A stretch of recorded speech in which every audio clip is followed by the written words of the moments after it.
All right, it looks like I'm on. I had a little technical difficulty there. I don't know what happened.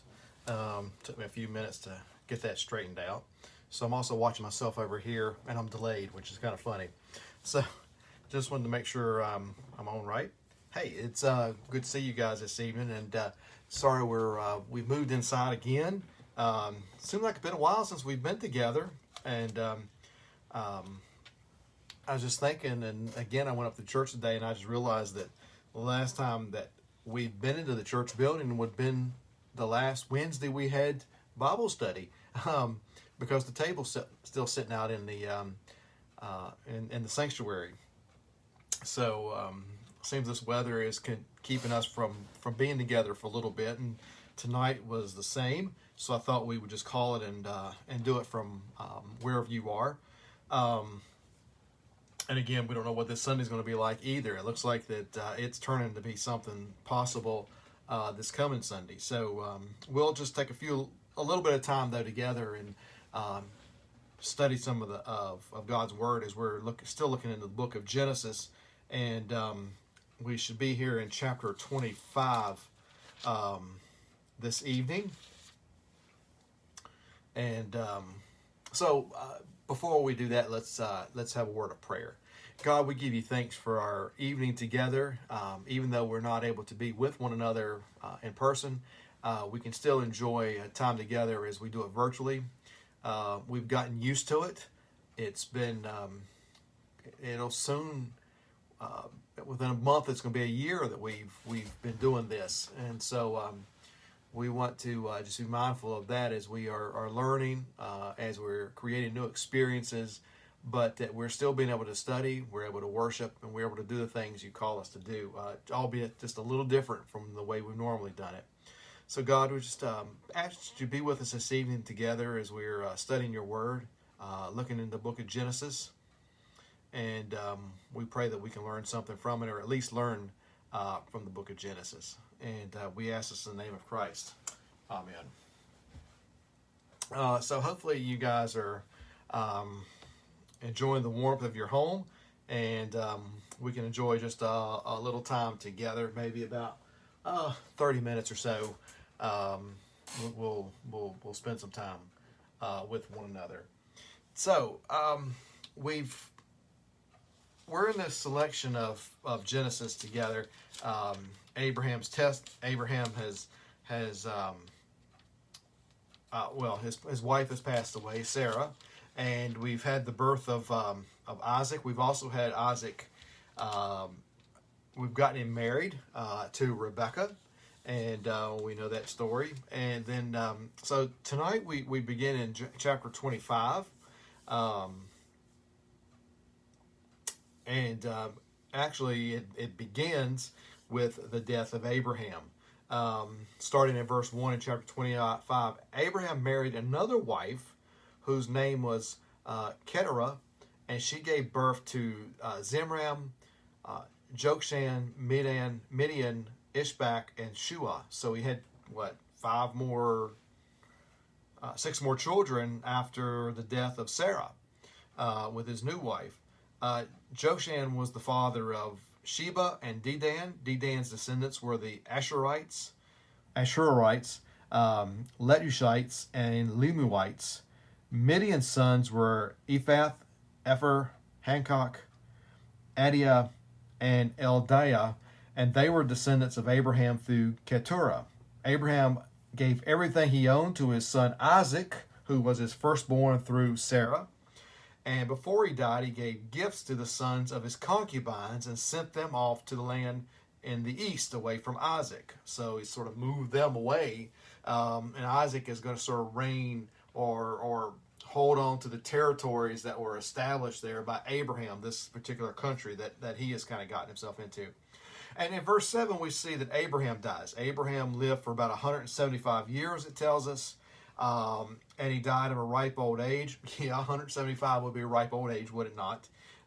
Considering the fact that, that he was over 100 years old and he still fathered 6 more children after Isaac here.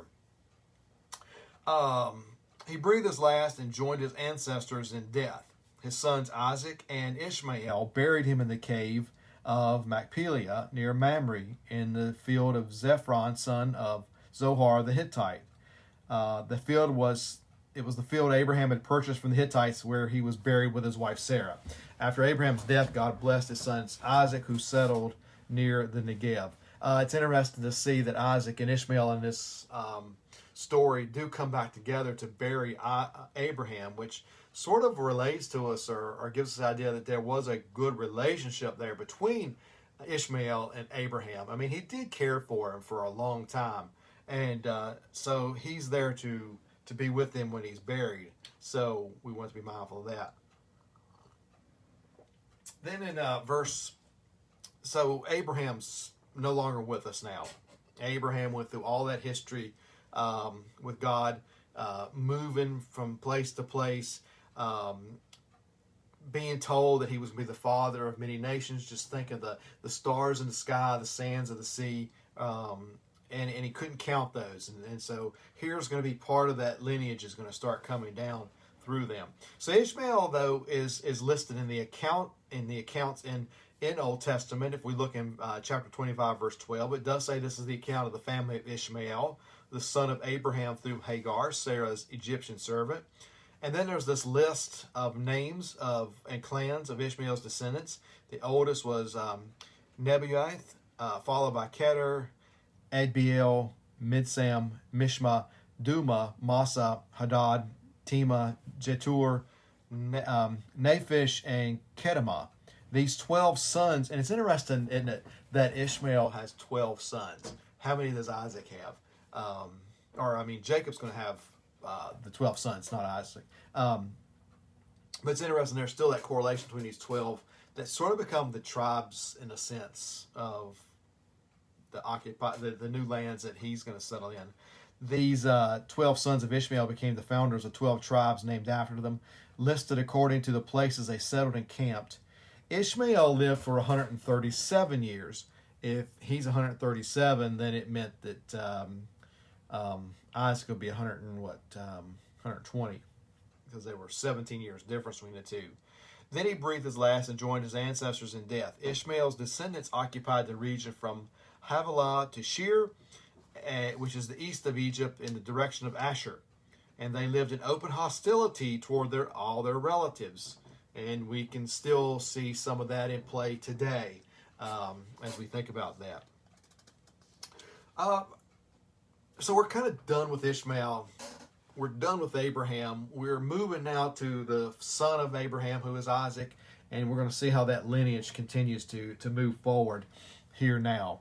Verse 19, we're going to begin the stories of the birth stories of Jacob and Esau. And these are very familiar stories to us, knowing that these two are twins who come out at different times or in a strange way. This is the account of the family of Isaac, the son of Abraham. When Isaac was 40 years old, he married Rebekah.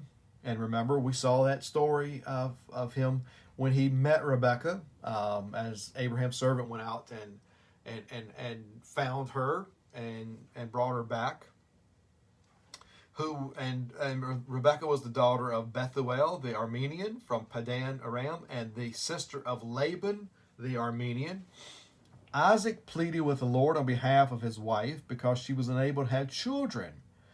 Sounds familiar story, does it not?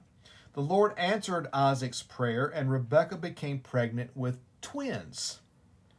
But the two children struggled with each other in her womb, so she went to the Lord and asked about it.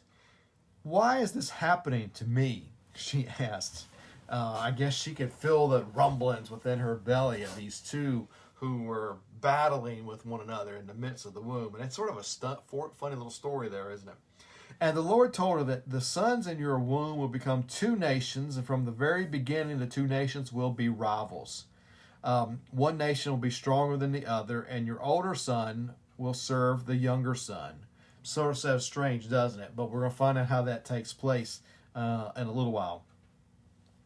And when the time came to give birth, Rebekah discovered that she did indeed have twins. The first one was very red at birth and covered with thick hair like a fur coat. So they named him Esau. And then the other twin was born with his hand grasping the heel of Esau.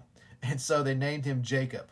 And Isaac was 62 years old when the twins were born. So there was a 22-year period there. It looks like that they didn't have children, Isaac and Rebekah.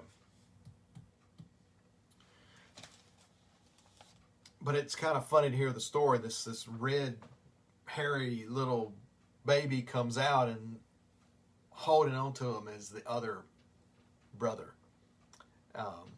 in the story.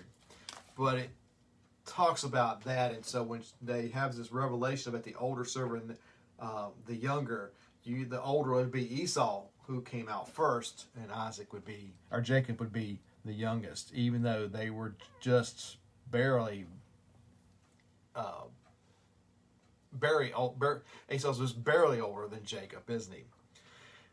As the boys grew up, Esau became a skillful hunter. He was an outdoorsman, but Jacob had a quiet temperament, preferring to stay at home. Some would say that Esau was daddy's boy, whereas Jacob was kind of a mama's boy, and he kind of hung around the house quite a bit with her. And you're going to find that relationship is truly there in just a little while. How much she really kind of doted toward Jacob more than Esau. And it's an interesting story, because it does show that there must be times when there's a favorite in the house, but it's not displayed in certain ways. But here, there's going to be somewhat of an obvious one. One day when Jacob was cooking some stew, Esau arrived home from the wilderness exhausted and hungry. Esau said to Jacob, "I'm starved." I forgot that in 28 it says Isaac loved Esau because he enjoyed eating the wild game Esau brought home, but Rebekah loved Jacob. So back down to verse 30, Esau said to Jacob, "I'm starved, give me some of that red stew." And this is how Esau got his other name, Edom, which means red, which could also mean that he was red in complexion when he was born, wasn't he? "All right, but trade me your rights as the firstborn son." And that was a very powerful thing to have, to be the rights of the firstborn son, because he was going to get everything, and the younger son and any of the others, they would have got a portion, but it would not have been as much as what the older son would have get. He would have been sort of the ruler of the family in a way, we could say, after the death of the father. And so it's an odd request, and it's even odder that Esau is going to do what? Well, let's read.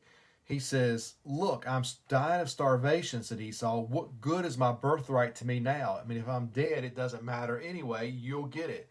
But Jacob said, "First you must swear that your birthright is mine." So Esau swore an oath, thereby selling his rights as the firstborn to his brother Jacob. You kind of wonder if it was just an act of a hungry man, that maybe he just felt like, this is just my younger brother being kind of silly, and he's not going to remember this in any way. He didn't really care. He wasn't thinking in that moment. Then Jacob gave Esau some bread and lentil stew, and Esau ate the meal, got up, and left. And he showed contempt for his rights as the firstborn.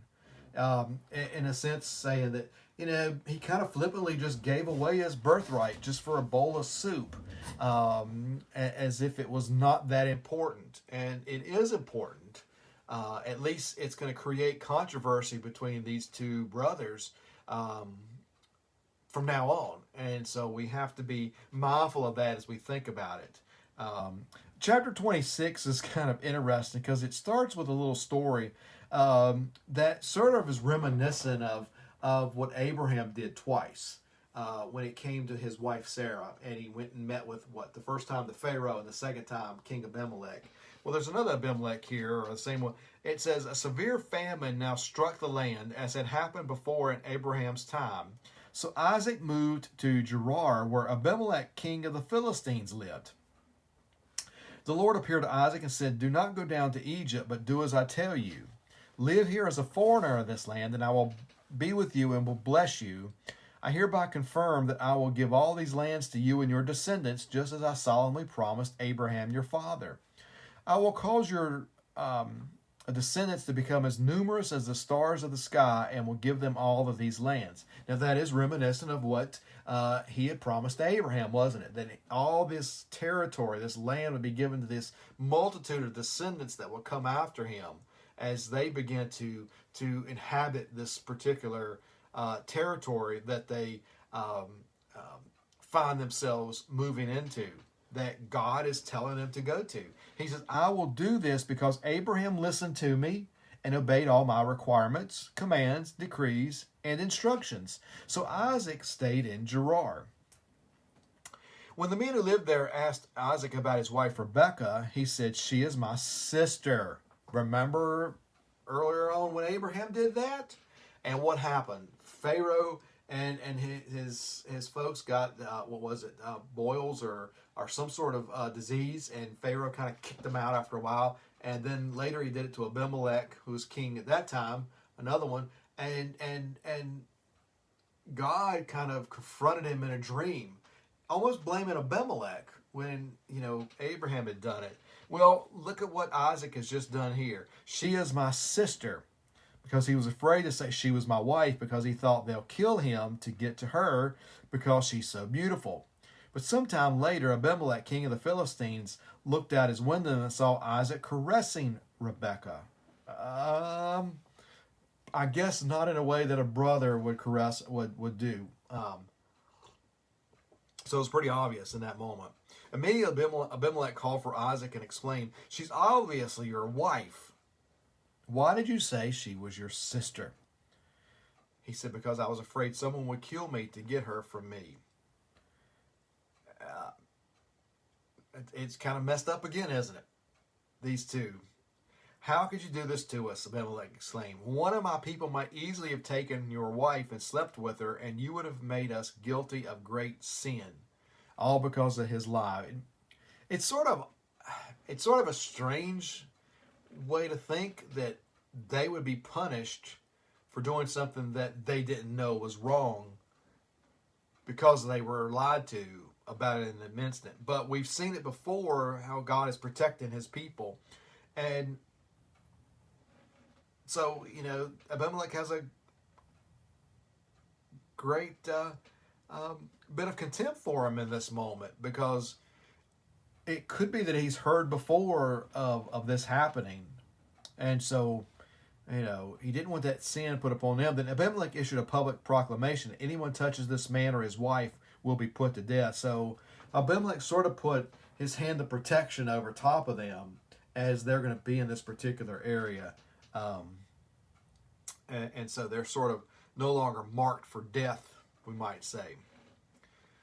Verse 12, it says, when Isaac planted his crops that year, he harvested 100 times more grain than he planted, for the Lord blessed him. Now that's pretty good, isn't it? 100 times more than what you've planted. He became a very rich man, and his wealth continued to grow, it says.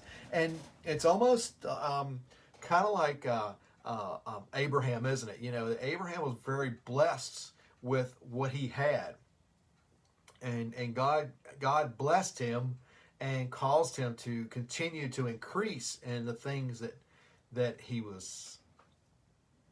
had, and what he was able to acquire and gain through his relationship with God. It says in 14, talking about Isaac, that he acquired so many flocks of sheep and goats, herds of cattle and servants, that the Philistines became jealous of him. I mean, they're probably thinking, and for some reason, how's all this happening to him? How is he being so?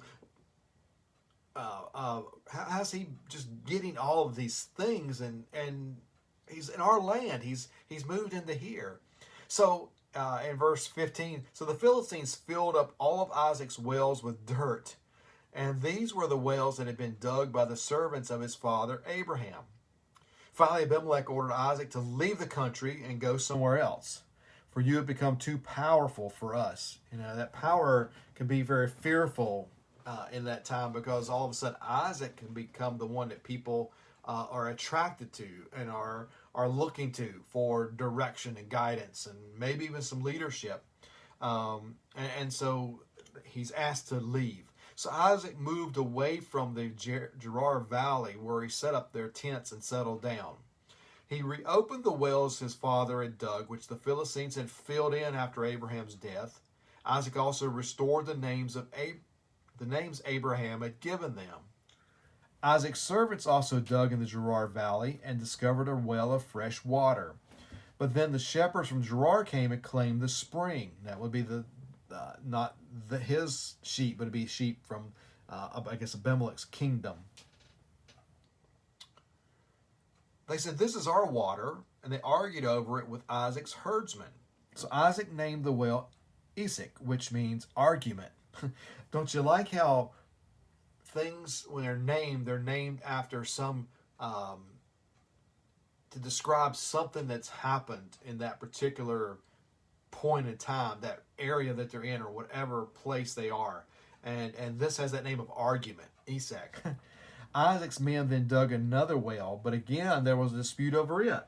So Isaac named it Sitnah, which means hostility. Abandoning that one, Isaac moved on and dug another well, and this time there was no dispute over it. So Isaac named the place Rehoboth, which means open space. For he said, "At last the Lord has created enough space for us to prosper in this land," and kind of in a place where they're no longer infringing upon the land rights or water rights of all these other nomadic peoples, these other shepherds who are in that same territory. From there, Isaac moved to Beersheba, and where the Lord appeared to him on the night of his arrival. "I am the God of your father Abraham," he said. "Do not be afraid, for I am with you, and I will bless you, and I will multiply your descendants, and they will become a great nation. I will do this because of my promise to Abraham, my servant." That's being passed down to Isaac here. Then Isaac built an altar there and worshiped the Lord, and he set up his camp in that place, and his servants dug another well. And you tend to see these places where they build these altars where God has begun to discuss something or share with them or talk to them in some reason. And so this relationship that God had with Abraham has now come to Isaac, has transferred over to Isaac now, and he is now going to be the one that's going to sort of be the father of many nations. And we're going to continue to see how that will begin to grow as we continue to go through Scripture. In verse 16, it says, "One day King Abimelech from Gerar with his advisor Ahuzah and also Philcol, his army commander. 'Why have you come here?' Isaac asked. 'You obviously hate me since you kicked me out of your land.' And they replied, 'We can plainly see that the Lord is with you, so we want to enter into a sworn treaty with you. Let's make a covenant, an agreement.'" This, what he said, a treaty. Meaning they're going to agree to some terms over whatever is happening. "Swear that you will not harm us, just as we have never troubled you. We always have treated you well, and we've sent you away from us in peace. And now look how the Lord has blessed you." So Isaac prepared a covenant feast to celebrate the treaty, and they ate and drank together. Early the next morning, they each took a solemn oath not to interfere with each other. And then Isaac sent them home, and again they left him in peace. So they've established this relationship with one another, almost as if Isaac has become his own nation, his own country in some ways. And so there's this fear with Abimelech of what's going on, and I think they're seeing how God is using Isaac, how God is blessing Isaac, and if they were to do something to Isaac, that the Lord might just have his wrath on them, right? And so that's what they're trying to be careful of. At the age of 40, it says here,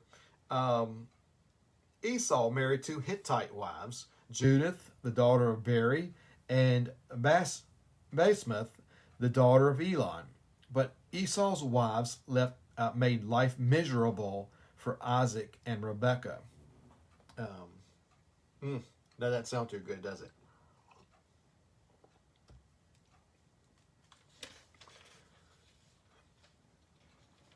We're going to do one more chapter here, I think, and then we'll close for the evening. We're going to do chapter 27, and this is going to be the story that's going to kind of break this camel's back for a while, I guess we might say, between Isaac and Jacob. although it's going to become a relationship or an incident that is going to affect Jacob more than it will Esau, in the sense of his fearfulness of his brother. So one day in chapter 27, one day when Isaac was old and turning blind, he called for Esau, his older son, and he said, "My son." And remember, the relationship between Isaac and Esau was different than the relationship between Isaac and Jacob, wasn't it? That there was a closer relationship with Esau and Isaac than it was Isaac and Jacob, who had a better relationship with his mother. "Yes, father," Esau replied. "I know that I am now an old man, and I don't know when I may die. Take your bow and a quiver full of arrows and go out into the open country to hunt some wild game for me. Prepare my favorite dish and bring it here for me to eat. Then I will pronounce the blessing that belongs to you, my firstborn son, before I die." The blessing that is very important for him to receive from his father, because he is the oldest son who will take over whatever the business, the things that Isaac has started and has begun. But Rebekah overheard what Isaac had said to his son Esau. So when Esau left to hunt wild game, she said to her son Jacob, "Listen, I overheard your father say to Esau, 'Bring some wild game and prepare me a delicious meal. Then I will bless you in the Lord's presence before I die.' Now, my son, listen to me," she says. "Do exactly as I tell you. Go out to the flocks and bring me 2 fine young goats, and I'll use them to prepare your father's favorite dish. Then take the food to your father so he can eat it and bless you before he dies." A little sneaky here, isn't it? "But look," Jacob replied to Rebekah, "my brother Esau is a hairy man and my skin is smooth. What if my father touches me? He'll see that I'm trying to trick him and he'll curse me instead of blessing me." So his mother replied, let the curse fall on me, my son. Just do what I tell you and go out and get the goats for me." She's going to take the rap, isn't she? So Jacob got out and got the young goats for the mother, and Rebekah took them and prepared a delicious meal, just the way Isaac liked it. Then she took Esau's favorite clothes, which were in the house, and she gave them to her younger son. She covered his arms and smooth part of his neck with the skin of the young goats. Esau must have been a pretty hairy fella, wasn't he?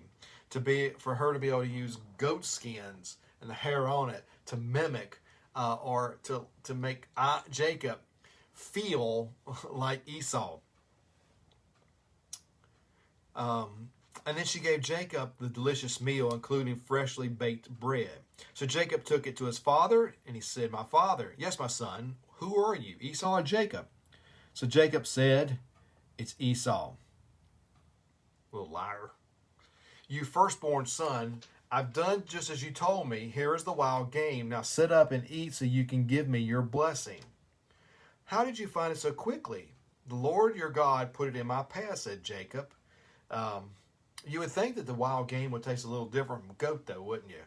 But undoubtedly, even his old age, maybe the taste buds have changed and he doesn't quite taste it the way he used to. Then Isaac said to Jacob, "Come closer so I can touch you and make sure you're really Esau." So Jacob went closer to him and he touched him. The voice is Jacob's, but the hands are Esau's. But he didn't recognize Jacob because Jacob's hands felt hairy just like Esau's. So Isaac prepared to bless Jacob. "But you are really my son Esau?" he asked. "Yes, I am." Then Isaac said, "Now, my son, bring me the wild game. Let me eat it, and then I will give you my blessing." So Jacob took the food and his father and ate it, and he drank the wine that Jacob had served. And then Isaac said to Jacob, "Please come a little closer and kiss me, my son." So Jacob went over and kissed him, and when Isaac caught the smell of his clothes, remember he had Esau's clothes on, which helped sort of convince him, it says, and he blessed his son. He said, "The smell of my son is like the smell of the outdoors, which the Lord has blessed." So here you go. "From the dew of heaven and the riches of the earth, may God always give you abundant harvest of grain and bountiful new wine. May many nations become your servants, and may they bow down to you. May you master over your brothers, and may your mother's sons bow down to you. All who curse you will be cursed, and all who bless you will be blessed." So he becomes the rightful heir, does he not, to Isaac's um, uh, future. This idea that these nations are now going to be reigned by him, that he is going to be the one that they bow down to, that they look up to, not Esau, who would have been the older son. As soon as Isaac had finished blessing Jacob, and almost before Jacob had left his father, Esau returned. Esau prepared a delicious meal and brought it to his father. And then he said, "Sit up, my father, and eat the wild game so you can give me your blessing." Isaac says, "Who are you?" He says, "It's your son, your firstborn son, Esau." Now things are not going to be very good, are they? Because Isaac, it says, begins to tremble uncontrollably and said, "Then who just served me wild game? I have already eaten it, and I blessed him just before you came. And yes, that blessing must stand," meaning that I can't take it back. I can't take that blessing back. You've lost it. And I don't know who that was that I just gave it to. When Esau heard his father's words, he let out a loud cry and bitter cry, "Oh, my father, what about me? Bless me too." But Isaac says, "Your brother was here and he tricked me. He has taken away your blessing." So no longer is he that heir that he was supposed to be. It's now Jacob. And it's as if the older brother now becomes the subservient brother. Esau says, "No wonder his name is Jacob, for he has now cheated me twice. First he took the rights as the firstborn, and now he's stolen my blessing. Oh, haven't you saved even one blessing for me?" And this is going to infuriate Esau, isn't it? Isaac said, "I have made Jacob your master and have declared that all his brothers will be his servants. I have guaranteed him an abundance of grain and wine. What is left for me to give you, my son?" To which Esau pleaded, "But do you have only one blessing? Oh, my father, bless me too." And then Esau broke down and wept. Finally, his father said to him, "You will live away from the richness of the earth and away from the dew of the heaven above. You will live by your sword and you will serve your brother. But when you decide to break free, you shall shake his yoke from your neck." You know, it's interesting to hear the blessings, isn't it? And that these are how that their futures will start to be.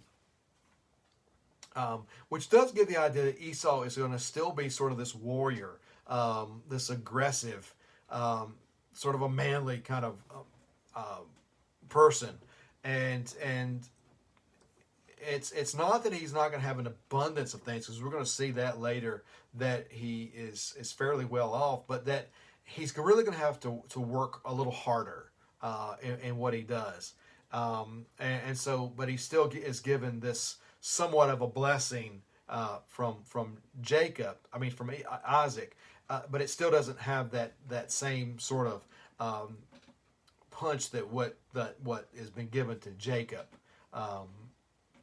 who is going to be seen as sort of the raised up one in the midst of this.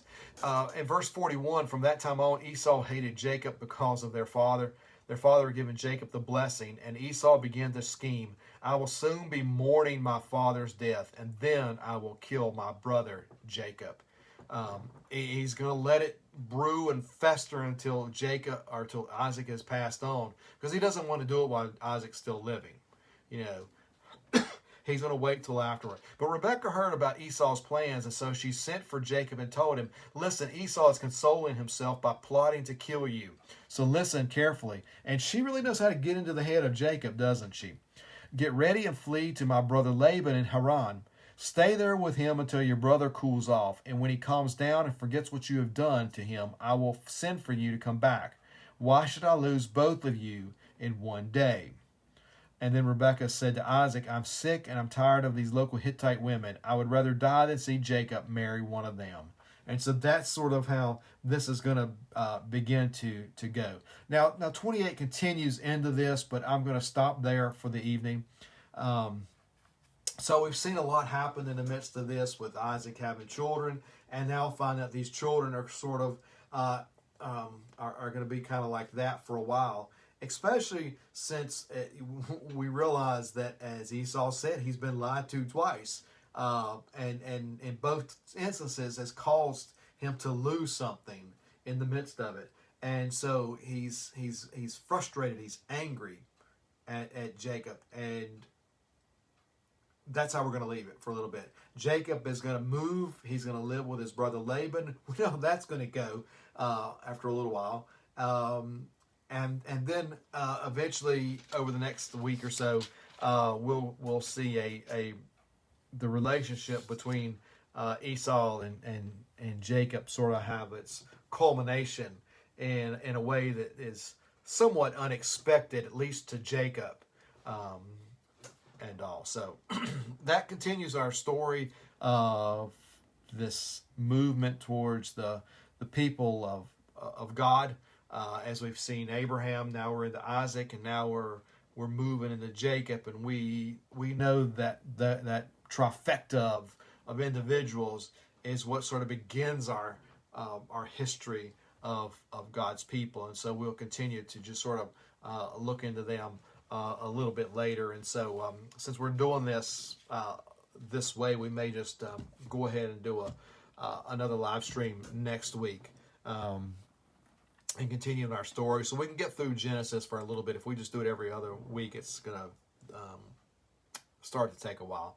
So yeah, I hope you've enjoyed the time, and it's good to be with you.